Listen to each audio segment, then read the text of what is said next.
Pagi, Pak Daniel. Perkenalkan, saya Kairan Sadikin dari kelompok 2.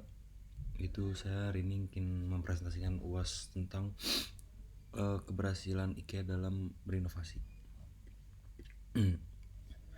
Yang pertama ini ada gambaran produk life cycle dari IKEA, yaitu ada end of life, ingredient supply, manufacturing, packaging, distribution, storage, dan consumption. Fase kemunculan dan kemajuan dan kejayaan IKEA. Awalnya penemu IKEA yang bernama Iqbal Kampart Elimtarit Anugrarit hanya menjual hal simpel seperti ballpoint, dompet, stocking, dan lain-lain. Bahkan dulu IKEA tidak mempunyai toko, lalu IKEA berkembang menjadi toko furnitur dengan menciptakan ide furnitur yang bisa dirakit oleh pembeli. Ide ini diusulkan oleh salah satu karyawan IKEA untuk mencabut kaki meja supaya meja itu bisa diangkut dengan mudah. Lalu ada fase kemunculan dan kemajuan dan kejayaan IKEA. Hal itu setelah menghemat biaya transportasi dan penyimpanan. Sampai pada akhirnya toko furnitur yang berasal dari Swedia ini sudah berada di 411 lokasi di seluruh dunia dan mempunyai 194.000, yaitu data pada November 2017. Lalu dibalik keberhasilan IKEA, karena IKEA mempunyai banyak inovasi dalam pengembangan perusahaannya, terus menciptakan hal baru untuk sebuah toko furnitur. Seperti contohnya, IKEA mencoba memangkas biaya produksi dan distribusi melalui furnitur yang dapat dibongkar pasang, dan ini menarik perhatian konsumen dalam melirik produk sehingga IKEA sangat sukses.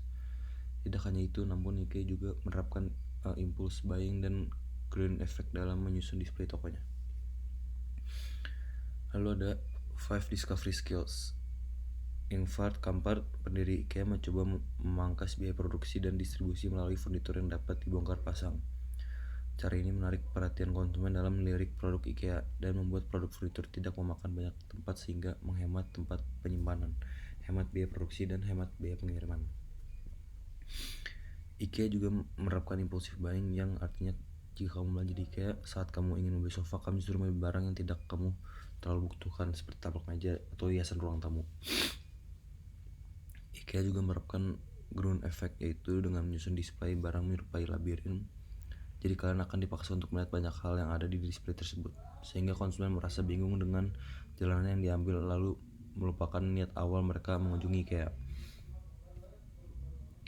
Bukan hanya itu, IKEA juga mendisplay produk furnitur dalam set lengkap yang mempunyai sebuah kamar. Melalui cara display ini, konsumen bisa melihat produk dari dekat, menyentuh, dan bahkan mencobanya.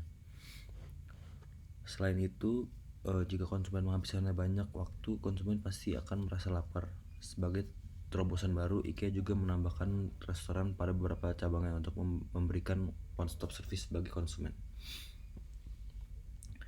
Dari awal dibangun IKEA sampai sekarang, Kampart, sang pendiri IKEA, selalu berprinsip bahwa ia ingin menyediakan furnitur yang harganya terjangkau, sehingga banyak orang bisa memakai produknya. Lalu questionnaire observing. IKEA memperhatikan dan mengamati kebutuhan konsumennya, lalu mereka melakukan beragam inovasi, fitur atau fungsi tambahan apalagi yang Anda inginkan. Pertanyaan semacam ini dapat membuat perusahaan bisa meningkatkan kualitas produknya. Networking. Pada tahun 2019, IKEA meluncurkan aplikasi di mana konsumen bisa langsung melakukan pembelian online setelah membeli fitur AR. Barbara Martin Coppola, Chief Digital Officer IKEA, mengungkapkan bahwa mereka berusaha mengkombinasikan pengalamannya berbelanja di toko dan juga online ke dalam satu aplikasi.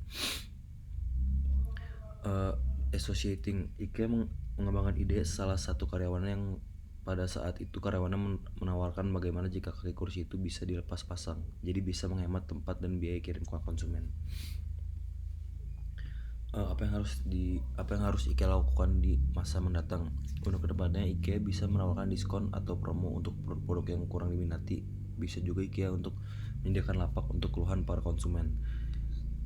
Misalkan menyediakan di website atau kotak suara di toko langsung, dan IKEA juga bisa memanfaatkan barang-barang yang bersifat recycle atau dapat didaur ulang dalam menciptakan produk-produk di masa depan.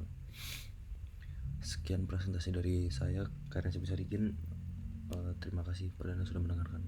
Selamat pagi.